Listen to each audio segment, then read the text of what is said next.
sei lá, Primeira Guerra Mundial, começou em 1914, aconteceu isso, troró. Eu fazia isso também na época que eu estudava, eu também acho que isso daí ajuda demais. Eu acho que ajuda a fixar a matéria. Ou, acho que só disso daí já dá pra extrair muita coisa, né?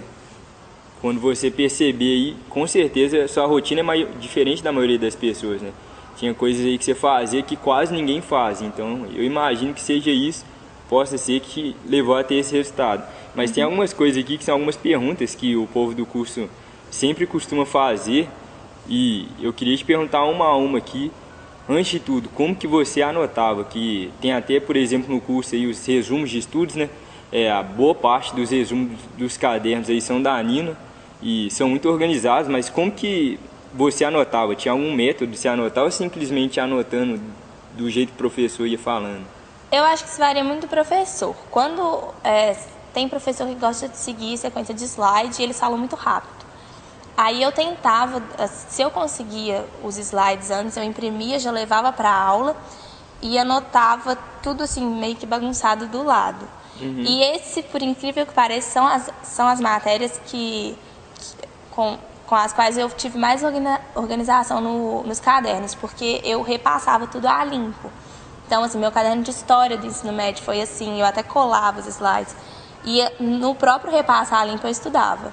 Então, quando o professor fala muito rápido, eu acho que é legal. Você anota de qualquer jeito na aula e depois passa a limpo na medida que você vai estudando. Se o professor tem uma sequência de quadro, segue ela, né? E às vezes faz uma anotação a mais, às vezes ele fala uma coisa que não está no quadro, vai lá e anota do lado, faz uma setinha, puxa. Mas assim, eu acho que você tem que prestar atenção no que o professor fala e não fica anotando o óbvio, porque às vezes tem um slide, o professor fala que o slide vai estar disponível na internet e você fica copiando o que está no slide, ao invés de colocar informações extras, sabe? Então, acho que isso depende do professor. Você tem que ter bom senso e não perde a aula, não dá mais importância para a anotação do que para a aula. Pra aula.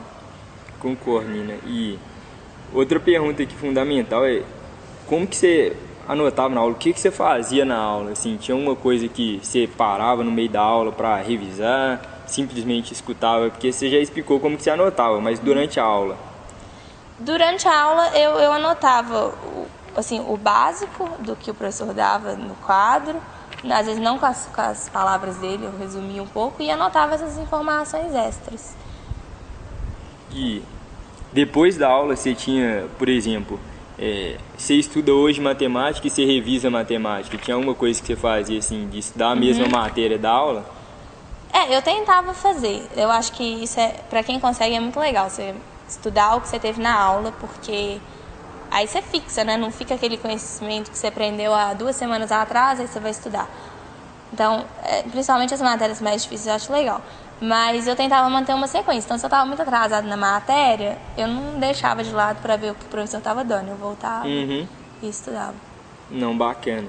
Outra pergunta aqui também, que essa daqui a gente recebe muito, é a questão de simulado e de prova. Você estudava no Bernoulli lá, pelo que eu sei lá, tem uma questão de que acho que uma vez no mês, alguma coisa assim, tem um simulado, né? Eles são quinzenais. Quinzenais. E você achava isso importante? Qual a importância que você dá para essa questão de treinar antes de fazer a prova do Enem? Eu acho que, assim, se eu fosse eleger o que mais fez diferença para o meu resultado, com certeza foi o simulado, porque muita gente às vezes sabe a matéria, sabe tudo, estuda bonitinho, mas não tem disciplina para fazer prova, não consegue focar, acaba levantando, né, durante a aula várias vezes, o simulado várias vezes. E eu acho que o simulado é assim, crucial para você conseguir chegar no final do ano falando consigo fazer essa prova. Então, minha experiência, eu fiz todos os simulados, não faltei nenhum. E eu levava o simulado muito a sério. Eu não usava relógio no simulado. Eu levantava no banheiro só se eu precisava, levantava para ir no banheiro só se eu precisava muito. Então, eu acho que a pessoa tem que levar bem a sério mesmo o simulado, não deixar de fazer e fazer como se fosse no dia do Enem, sabe? Não faz de qualquer jeito, faz focado. Fica a dica então, né? Eu acho que eu pelo menos penso que muitas coisas, às vezes, 20% que você faz traz 80% do seu resultado, sabe? Você faz um monte de coisa, mas quando você para pensar, você vê que algumas poucas coisas que você fizeram foram cruciais, sabe? Tipo, isso daqui trouxe 80%. Você